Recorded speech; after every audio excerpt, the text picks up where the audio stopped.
হঠাৎই বন্ধুদের ফোন এলো ঘুরতে যাবে। আমাকে বলা সত্ত্বেই আমি রাজি হয়ে গেলাম। বললাম চ, কোথায় যাবি? কোথায় যাবে কেউ জানে না, তাই সবাই রেডি হয়ে রাস্তায় এসে দাঁড়িয়ে রইলাম। জানি না কোথায় যাওয়া হবে, বন্ধুরা যা ডিসিশান নেবে সেটাই হবে। এই ছেলেটা ডিসিশান নিয়েছে কোথায় যাবে, কিন্তু বলছে না কোথায় যাবে, বলছে রাস্তায় চ তারপর বলবো। তাই আমরাও রেডি হয়ে তাড়াহুড়ো করে বেরিয়ে পড়লাম নতুন একটা উদ্দেশ্য নিয়ে। দেখা যাক কোথায় নিয়ে যায়। শুধু এইটুকু বলল যে গঙ্গার ওপার থেকে যেতে হবে আমাদেরকে। তাই আমরা সবাই বেরিয়ে পড়লাম। এখন আমরা 4 জন যাচ্ছি। ঠিকানা এখনও আমাদেরকে বলেনি যে কোন জায়গায় যাচ্ছি। বললো ভালো একটা জায়গা, ভালো লাগবে এখানে। বললাম চ, অনেক দিন হয়ে গেছে বাইক নিয়ে কোথাও বেরোনো হয়নি, বাইকটা কেনার পর কোথাও যাইনি, এখনও সময় করে উঠতে পারিনি কোথাও যাবার। সেই জন্যই আর কি আমারও মনটা একটু চুপচুপ করছিল কোথাও যাওয়ার জন্য। এই একটা সুযোগ পেলাম, ছোট্ট একটা ট্রিপ। আমিও রাজি হয়ে গেলাম আর বন্ধুদের সাথে বেরিয়ে পড়লাম। আর বললো আমাদের বাড়ি থেকে বেশি দূর না, ওই 20-25 কিলোমিটার ভেতরেই থাকবে। যাওয়া 20-25 কিলোমিটার হতে পারে, আর আসা 20-25, মানে টোটাল 50 কিলোমিটারের ভেতরেই হবে এই ট্রিপটা। এই আমরা এখন মেন রোডে উঠে গেলাম। এই রোডটার নাম হচ্ছে জিটি রোড। এই রোডটা থেকেই আমাদের যেতে হবে, গঙ্গা পার করতে হবে। সোজা একটুখানি গেলেই আমাদের বাটা ফেরিঘাট পড়বে। বাটা ফেরিঘাট থেকে আমরা লঞ্চ পার করব। লঞ্চ পার করে আমরা ওপারে যাব। তারপর জিজ্ঞেস করবো কোথায় নিয়ে যাচ্ছে আমাদেরকে।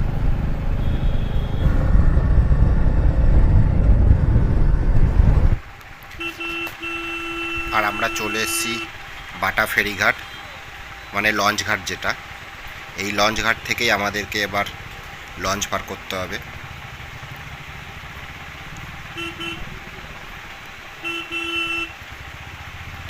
লঞ্চ পার করে ওপারে যেতে হবে, বিটি রোড টপকে যেতে হবে।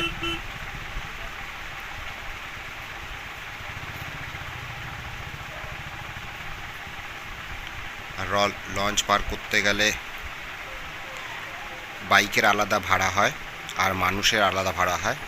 মানুষের ভাড়া নেয় এক একজনের জন্য 8 টাকা করে, আর বাইকের ভাড়া নেয় 12 টাকা করে। তবে হ্যাঁ, বাইকের লঞ্চে ওঠানো নামানোর জন্য আবার আলাদা ভাড়া, সেটাই লঞ্চ যারা চালায় তারাই নেয়, ওটা আলাদা করে আবার 10 টাকা নেয়। ওনারা সাবধানের সাথে তোমার বাইক ধরে নামিয়ে দেবে, আবার সাবধানের সাথে তোমার বাইক ধরে উপরে ব্রিজে তুলে দেবে। তার জন্য ওনাদেরকে 10 টাকা করে বাইকের জন্য দিতে হবে। আর দেখতে দেখতেই আমরা মা গঙ্গাকে পার করে এপারে চলে এসেছি। এই বাইক তোলার কায়দা চলছে এখন।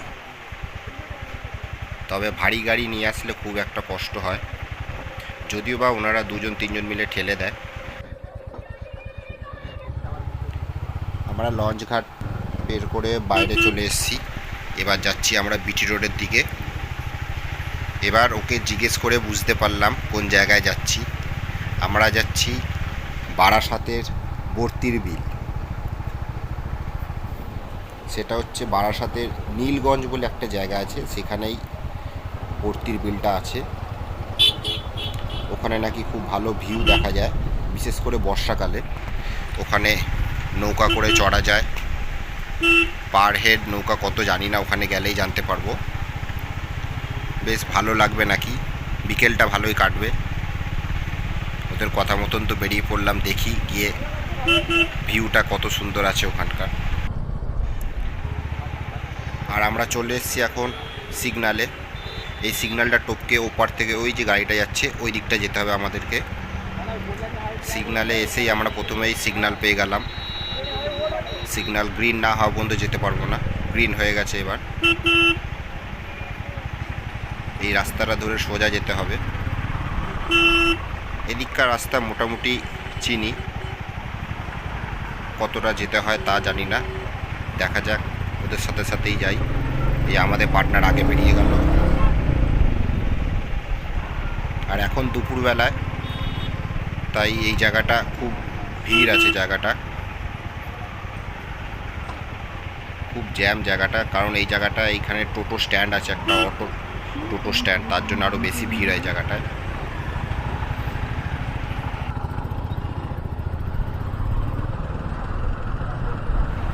আর আমরা এখন ফ্লাইওভারে উঠে গেছি। ফ্লাইওভারটা টপকে সোদপুর ঘোলার দিকে যেতে হবে। ঘোলা পার করে মুড়াগাছা মোড় করে, মুড়াগাছা মোড় অত যাবো না, তার আগেই আমরা বাদিকে ঢুকে যাব, গিয়ে কল্যাণী হাইওয়ে যেটা আছে, এক্সপ্রেসওয়ে যেটা নতুন করে আবার বানিয়েছে, দেখতে পারবে খুব সুন্দর বানিয়েছে, সেটা আমাদের ধরতে হবে। আর বাদিকের এই রাস্তাটা কল্যাণী হাইওয়ে ধরা যায়, কিন্তু এই রাস্তাটা একটু জ্যাম হয়, ভেতর দিকে রাস্তা বলে আমরা ওই দিকটা দিয়ে গেলাম না, আমরা সোজাই যাচ্ছি। সোজা হয়ে ঘোলা ঠোলা টপকে তারপরেই আমরা আর একটা বাদিকে ঢুকে যাব, দেখতেই পাবে, ওইটা দিয়ে আমরা হাইওয়েটা ধরব। দুপুরবেলা এখানটা, এই এলাকাটা, এই দিকটা খুবই ভিড়। ভেবেছিলাম দুপুরের দিকে একটু ফাঁকা ফাঁকা হবে, কিন্তু না, এদিকটা দেখছি ভালোই ভিড় আছে।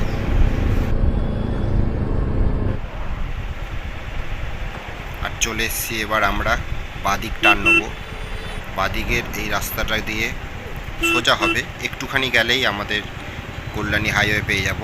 আর ওইটা দিয়ে গেলে অনেকটা এখন ঘুরে যেতে হবে, তার জন্য আমরা এই শর্টকাট এই রাস্তাটা নিয়ে নিলাম। আর এই রাস্তাটা এমনিতেই, এই রাস্তাটা খুব ফাঁকা থাকে, রাস্তাটাকে নিয়ে সেরকম কোনো চাপ নেই, দেখতেই পাচ্ছ তোমরা, রাস্তা একদম ফাঁকা পরিষ্কার রাস্তা, নতুন করেছে রাস্তাটা, ঢালাই রাস্তা আছে, তাই একটু এই রাস্তায় নিয়ে নিলাম। এই রাস্তাটায় একটু স্পিড মেনটেন করে চালানো যায়। চলে এসছি আমরা দেখতে দেখতে, এই যে এটা হচ্ছে কল্যাণী হাইওয়ে।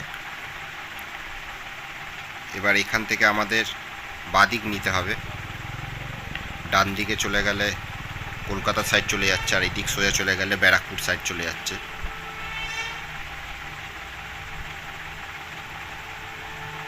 আর আমরা সোজা যাব। আমাদের পার্টনারকে জিজ্ঞেস করে নিলাম এখান থেকে আর কতটা যেতে হবে, বললো এখান থেকে কল্যাণী হাইওয়ে থেকে 5 কিলোমিটার যেতে হবে সোজা আমাদের। দেখো বন্ধুরা, রাস্তা দেখো কত সুন্দর করে দিয়েছে, পরিষ্কার একদম চকচকে রাস্তা। 336 লেন রোড আছে, কোনো সমস্যা হবে না। যারা এই রাস্তায় নাইট রাইড করো তাদের পক্ষেও খুব সুবিধা হয়ে গেছে, এখন পুরো পরিষ্কার চকচকে রাস্তা, কোনো সমস্যাই হবে না এই রাস্তায় নাইট রাইড করতে। খুব সুন্দর একটা রাস্তা আছে এটা। এই ফ্লাইওভারটার কাজ চলছে, আর এই ফ্লাইওভারটা থেকে ডান দিক নিতে হবে। ফ্লাইওভারটা টপকালেই তারপরে ডান দিক।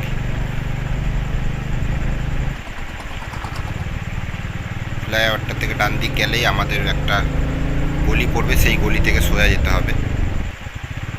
এই যে আমরা চলে এসেছি এখন সেই গলিটার ভেতরে। গলিটার মুখটা তোমাদের দেখাতে পারলাম না, কিছু একটা কারণে ভিডিওটা আমার রেকর্ডিং হয়নি। আর আমরা চলে এসেছি, প্রায় অনেকটাই চলে এসেছি। আর এখান থেকে বলছে 2 কিলোমিটার বর্তির বিল। এখানকার লোকাল বাসিন্দা যারা, তাদের থেকে ঠিকানা জিজ্ঞেস করে করে আমরা যাচ্ছি। তোমরাও চলে আসবে, কোনো সমস্যা নেই। আর যারা এই ভিডিও দেখে আসছো তারা তো এই পরিবেশটা দেখলে বুঝতে পারবে কোন দিকটা।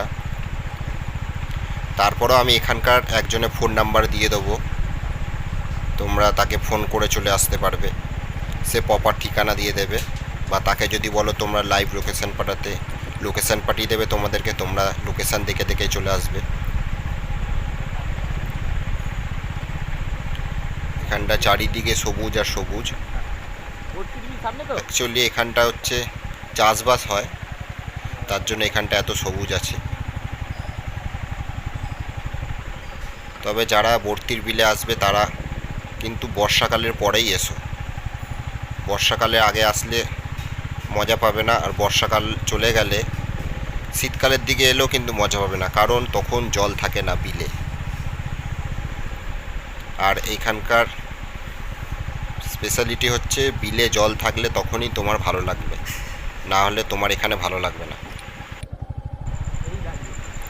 আর এখান থেকে আমাদের ডান দিক নিতে হবে। আর এখানকার রাস্তা কিন্তু খুবই খারাপ, একটু সাবধানে গাড়ি চালাতে হবে, এদিককার রাস্তা অতটা ভালো না। আর মেন রোড থেকে এই বর্তির বিল কিন্তু 2 কিলোমিটার ভেতরে, তোমাকে সেই হিসেব করে গাড়ি চালিয়ে তোমায় আসতে হবে। এখান থেকে আমরা ডান দিক যাব, ডান দিক নিয়ে বলল আর একটুখানি 2 মিনিট গাড়ি চালালেই বিল চলে আসবে। আর এই বিলে নাকি খুব সুন্দর সুন্দর পাখি দেখা যায়, দেখি কি কি পাখি দেখতে পারি। আর হ্যাঁ বন্ধুরা, এখানে তোমরা মেন রোড থেকে টোটো ধরেও আসতে পারবে। 4-5 জন রয়েছে একসাথে এসছো, তখন তোমার টোটো ধরে চলে আসবে। আর ফেরার সময় এখান থেকে টোটো ধরে ফিরতে হবে। এই যে এখানে টোটো স্ট্যান্ড, টোটো তোমার এখানে নামাবে না, টোটো তোমায় আরও ভেতর অবধি নিয়ে যাবে, কিন্তু এখান থেকে মেন রোডে যাওয়ার জন্য তোমাকে এখানে টোটো ধরতে হবে। টোটোরও ব্যবস্থা এখানে করা আছে। বিকেলের সময় কাটানোর জন্য খুব একটা ভালো জায়গা, বন্ধুরা মিলে একটু আড্ডা মারতে পারবে, এখানে এসে একটু চা কফিও খেতে পারবে। খুব ভালো একটা পরিবেশ, খুব ভালো একটা জায়গা।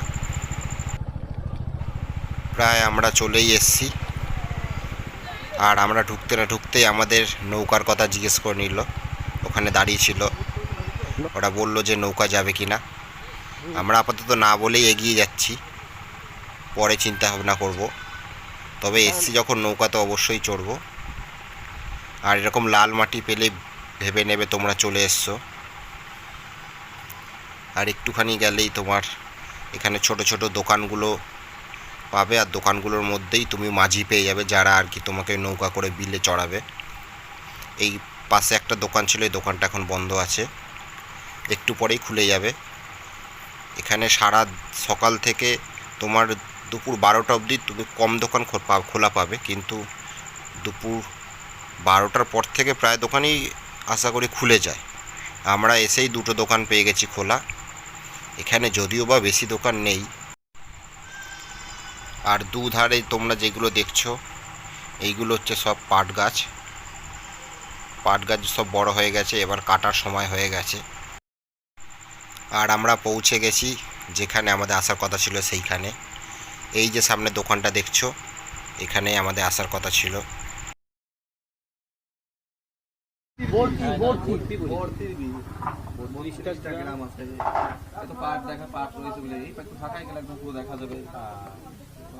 এটা পুরো সব ভেসে যায়, তখন এই নৌকো নিয়ে সব যায়, তাই তো? হ্যাঁ, বর্ষার পরপরই আসতে হবে। মানে তাহলে এখন তো নৌকা নিয়ে যাওয়া যাবে না? যাওয়া যাবে? হ্যাঁ, যাওয়া যাবে, একটুখানি মানে যাওয়া যাবে অনেকটা, মানে বর্ষাকালে যে পুরো প্লেন যে পরিষ্কার জলটা আমি শাপলাপুর মানে এইগুলোর মধ্যখান দিয়ে ঢুকে যেতে পারি বর্ষাকালে, এইগুলোর মধ্যখান দিয়ে। ওটাই জলে ভেসে যাবে, এত উপর জল উঠে যাবে, তোমার দোকানে ভেসে যাবে। কেটে ফেলবে তো ওই জল দিয়ে কেটে ফেলবে। দেখ এই জায়গাটা যদি কম হয় আরো খুব সুন্দর একটা পরিবেশ। এখানে দাদার সাথে কথা বলে যা জানতে পারলাম যে এখানে বৃষ্টি কম হয়েছে, সেই কারণে বিলে জলটা কম আছে। বৃষ্টি আরও বেশি হলে এই পাট গাছগুলো যা আছে সব কেটে দিত। আর এই যে নৌকাগুলো দেখছো, এই নৌকাগুলো করেই নিয়ে এই বিলটা ধরে নিয়ে যাবে তোমাকে ভেতরে ঘোরাতে। এখানে জিজ্ঞেস করে দাদাদের সাথে কথা বলে যেটা জানলাম, পার হেড এক একজনের জন্য 100 টাকা করে নেবে। আধ ঘন্টা 30 মিনিট সময়, 30 মিনিট তোমাকে ঘোরাবে ভেতরে নিয়ে গিয়ে। এখানে আস্তে আস্তে লোকজন আসা শুরু হয়ে গেছে। আমরা যখন এসেছিলাম তখন আমরা 4 জন আর 2 জন ছিল, এখন অনেকজনই চলে এসছে। বললো আরও বিকেল হলে আরও লোকজন আসা শুরু হয়ে যাবে। এবার আমাদের সময় হয়ে এসছে এই বিলে ঘোরার। চলো বেরিয়ে পড়ি, ঘুরতে থাকি আমরা। আর তোমরা এটা মিউজিকের সাথে তোমরা অনুভব করো।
আমাদের ওখানে ঘোরা হয়ে গেল।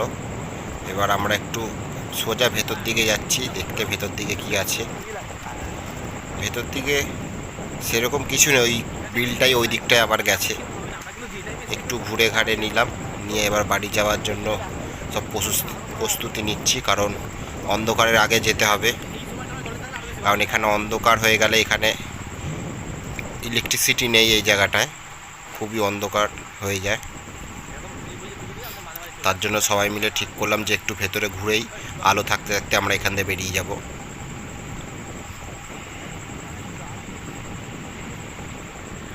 জায়গাটা খুব সুন্দর জায়গা, খুব ভালো লাগলো। শুধু একটু যদি জল হতো তাহলে আরও বেশি ভালো লাগতো। এই সাইডে এইগুলো আরও জল থাকতো।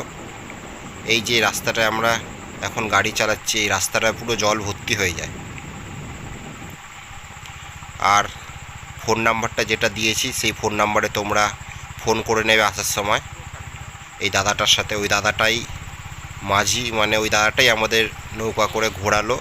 ওই দাদাটাই আবার আমাদের সব কিছু বলে দিল, কোথায় কি আছে না আছে সব কিছু।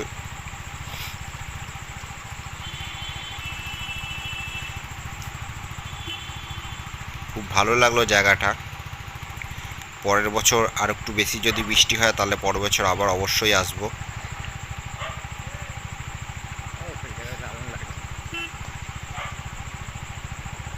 এবার আমাদের বাড়ি যাওয়ার পালা। আমরা বাড়ির জন্য রওনা দিয়ে দিয়েছি। যার যার ভালো লাগলো ভিডিওটা তারা অবশ্যই লাইক করবেন, আর পারলে বন্ধুদের সাথে শেয়ার করুন। এই জায়গাটা আসুন, আপনাদেরও ভালো লাগবে। আর এখানে আসলেই এখানে যে লোকাল বাসিন্দা ওদেরও ভালো লাগবে। করছে তো রাহুল, রাহুল করছে তো। দারুণ লাগছে, দারুণ। আকাশটাও নিবি, হ্যাঁ?